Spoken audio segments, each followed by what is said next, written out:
말씀은 고린도전서 11장 2절에서 16절까지 말씀입니다.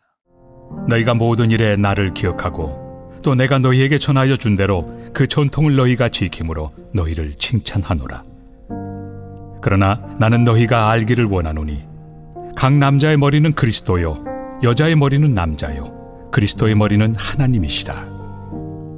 무릇 남자로서 머리에 무엇을 쓰고 기도나 예언을 하는 자는 그 머리를 욕되게 하는 것이요 무릇 여자로서 머리에 쓴 것을 벗고 기도나 예언을 하는 자는 그 머리를 욕되게 하는 것이니 이는 머리를 민 것과 다름이 없습니다.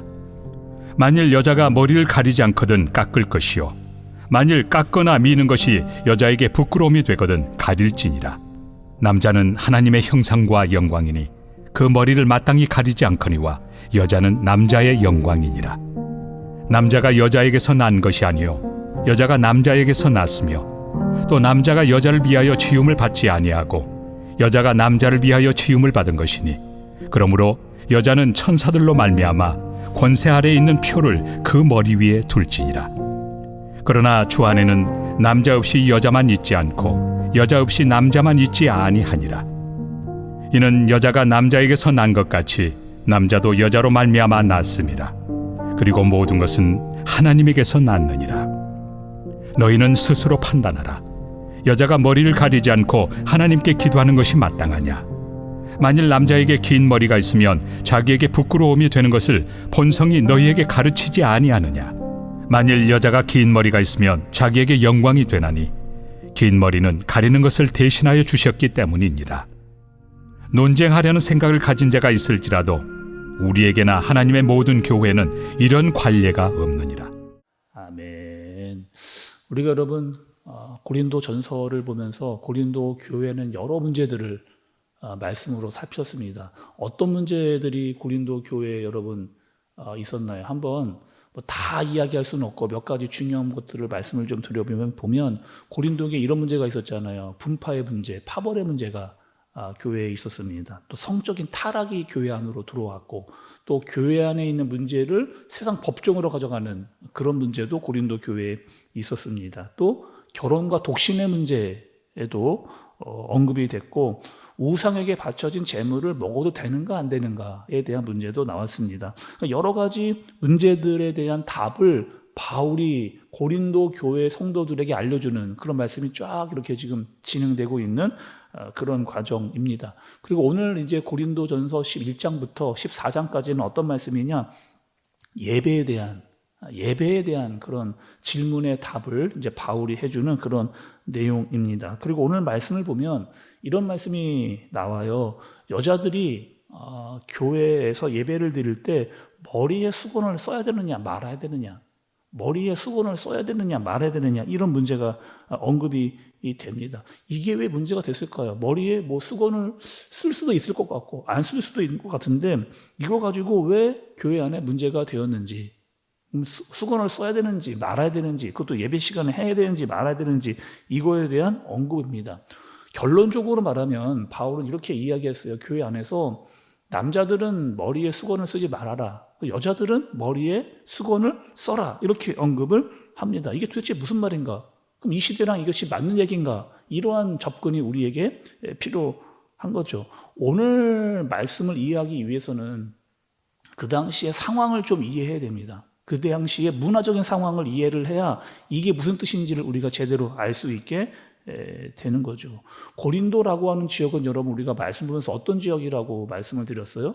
성적인 타락이 굉장히 심했던 그런 도시다라고 말씀을 앞부분에서 그렇게 했습니다. 그리고 이 고린도에는 아프로디테라고 하는 신전이 있었고 그 신전 안에 여사제라고 하는 창녀들, 그러니까 자기네들끼리 이 여사제들은 거룩한 창녀다 이렇게 하면서 성적인 타락이 굉장히 문란했던 그런 도시였습니다. 그러니까 그런 환경 속에 성적으로 타락한 여자들이 많은 그 도시 가운데 그런 사람들과 그렇지 않은 사람의 구별이 좀 필요했습니다. 그래서 어떻게 했느냐? 그 고린도라고 하는 도시는 여자들이 머리에 수건을 썼어요. 칼루마라고 하는 이 수건을 쓴 겁니다. 그러니까 이 머리에 수건을 쓰면은 이런 의미를 가지고 있는 거예요. 아, 저 여자는 정숙한 여자이구나, 결혼을 한 그런 여자이구나 라고 하는 것을 표시하기 위해서 머리에 수건, 두건을 그렇게 쓰게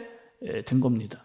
그런데 이게 왜 문제가 되느냐? 교회 안에서 이런 머리에 수건을 쓰고 있는 이런 사람들, 근데 이런 사람들이 이런 마음을 갖게 된 거죠. 아니, 우리가 예수님 안에서 다 자유하게 됐는데, 우리가 모든 것이 다 가한데, 아니, 우리가 좀 머리를 있는 수건을 좀 쓰지 않아도 되는 것 아닌가?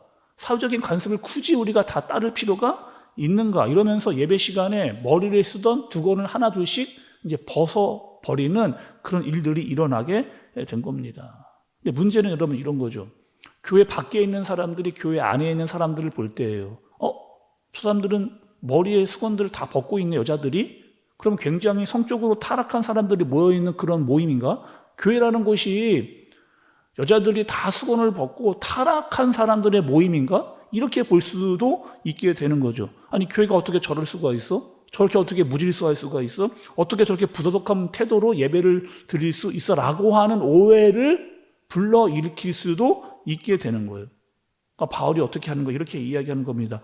교회 안에서 머리에 수건 쓰거나 안 쓰거나 할 수도 있다. 그러나 그것이 나의 자유가 다른 사람에게 상처를 준다면, 또 다른 사람들에게 복음이 들어가는 것을 막게 된다면 그 자유는 스스로 절제하는 것이 맞다. 그것이 바로 진짜 제대로 된 믿음이다.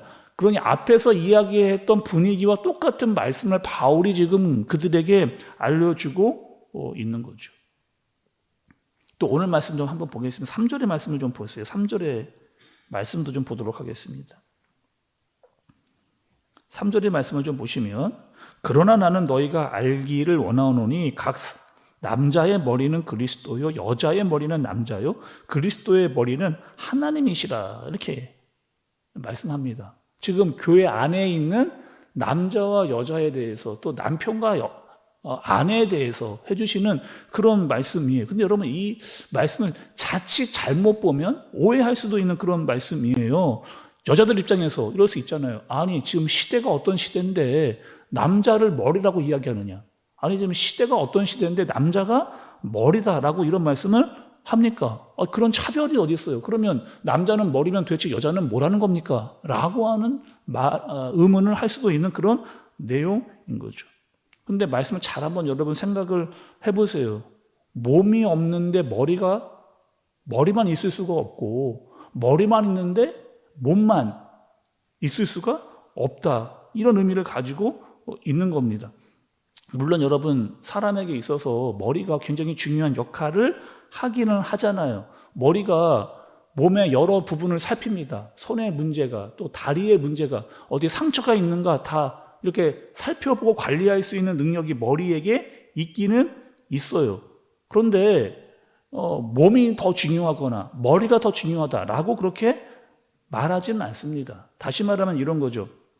남편과 아내와의 관계는 남자가 여자에게 머리다라고 하는 것은 남자가 더 중요하고 여자가 하찮다라고 하는 의미가 아니라는 거예요. 남자가 머리니까 여자는 절대적으로 복종만 해라고 하는 의미도 아니라는 겁니다. 머리가 없으면 몸도 없고 몸이 없으면 머리가 없다라고 말씀해 주시면서 남자와 여자는 상호 보완적인 관계고 서로는 없어서는 안 되는 그런 존재다라고 하는 것을 말씀이 지금 강조하고 있는 그런 내용인 거죠. 그래서 오늘 말씀 보면 혹시라도 남자들이 여자들을 함부로 대하거나 무시할까 봐 말씀이 계속 강조하는 그런 내용을 보여주고 있습니다. 여러분 11절의 말씀을 좀 보세요. 11절의 말씀. 11절의 말씀을 보시면, 그러나 주 안에는 남자 없이 여자만 있지 않고 여자 없이 남자만 있지 아니하니라. 그러나 주 안에는 남자 없이 여자만 있지 않고 여자 없이 남자만 있지 아니하니라, 이렇게 얘기합니다. 그러니까 지금까지 이야기했던 대로 어떻게 이야기하는 거예요? 지금 남자 없이 여자가 없고 여자 없이 남자가 없다라고 하는 이 말씀을 다시 한번 알려주고 계시는 그런 내용인 거죠. 자, 여러분 창세기를 보시면 남자와 여자가 어떻게 만들어지나요? 창세기 한번 생각해 보세요. 남자와 여자가 어떻게 만들어지느냐? 첫 번째 여자는 하와입니다. 근데 그 하와는 어떻게 만들어지느냐? 남자의 갈빗대를 통해서 만들어져요. 그리고 이 땅에 있는 모든 남자들은 다 어떻게 만들어지느냐? 여자를 통해서. 이 땅에 있는 남자들은 다 여자를 통해서 태어나게 되는 거죠. 그러니까 남자나 여자나 혼자서 완벽하지 않다라는 것을 말씀해 주는 거예요. 다시 말하면 똑같은 얘기가 또 반복이 되면서 남자 없이 여자가 없고 여자 없이 남자가 없다라고 하는 것은 그럼 서로를 존귀하게 여기고 존중해 주라라고 하는 말씀이 오늘 말씀의 내용입니다. 오늘 말씀 한번 정리를 여러 번 해볼게요. 처음에 이런 문제로 우리가 말씀을 시작을 했습니다. 여자가 예배 시간에 수건을 써야 된다? 말아야 된다? 이렇게 질문이 되어졌는데 바울이 말하는 내용은 그것이 중요한 것이 아니다. 사회적으로 여자가 머리에 두건을 쓰는 것이 맞다라고 할 때에는 그 사회적인 질서를 지키기 위해서도 교회 안에서도 그 두건을 쓰라. 이렇게 말씀을 해 주시는 거예요. 또 우리 입장에서 지금 이 시대에서 이 말씀을 좀 적용해 보자면 이런 거죠. 머리에 두건을 쓰느냐 안 쓰느냐 이런 형식보다 우리의 중심이 진짜 어디에 있는가? 우리의 마음의 중심이 진짜로 어디에 있는가가 중요한 거죠. 예배는 여러분 어떤 자리예요? 내 마음대로 내가 하고 싶으니까 내가 예배를 드리고 싶으면 드리고 안 드리고 싶으면 안 드리고 그런 자리가 여러분 아니라는 거잖아요. 내 마음대로 할 수 있는 자리가 그런 자리가 아닌 겁니다. 오히려 하나님께서 우리에게 주신 질서를 그대로 지키는 하나님께서 우리에게 주신 질서를 그대로 지키는 자리가 바로 예배의 자리인 거죠. 그래서 우리는 주의를 거룩하게 지키는 사람들인 겁니다. 그 질서를 존중하고 따르는 그런 사람들이에요. 또 예배는 내 만족, 내가 좋아야 돼, 내가 뭐 어떤 감동이 있어야 돼 라고 하는 그런 중요한 자리가 아니고 하나님을 높이는 자리여야 되고 하나님이 중심인 그런 자리이어야 한다는 겁니다. 이러한 여러 말씀의 적용들을 우리가 말씀을 통해서 할 수 있게 되어지는 거죠. 오늘 말씀을 통해서 교회와 가정을 존중하고 남자가 또 여자로 또 그 질서를 제대로 따를 때 그리고 온전한 예배를 하나님께 드릴 때 세상은 우리를 보고 살아계신 하나님의 영광을 보게 될 것이다 라고 하는 사실을 깨닫는 저와 여러분들 되어지시길 예수님의 이름으로 축복합니다. 기도하겠습니다. 하나님 아버지, 오늘 말씀을 통해서 우리의 마음을 들여다봅니다. 우리가 누리는 자유가 혹여나 이기적인 권리가 되지 않게 하여 주옵소서. 하나님께서 우리에게 주신 질서를 잘 세워갈 수 있도록 인도해 주시고 교회와 가정 안에서 각자에게 주신 역할을 기쁨으로 감당하면서 우리의 삶을 통해서 하나님의 영광이 드러나게 하여 주옵소서. 지혜와 분별과 겸손함이 우리에게 있게 해 주옵소서. 예수님의 이름으로 기도드리옵나이다. 아멘.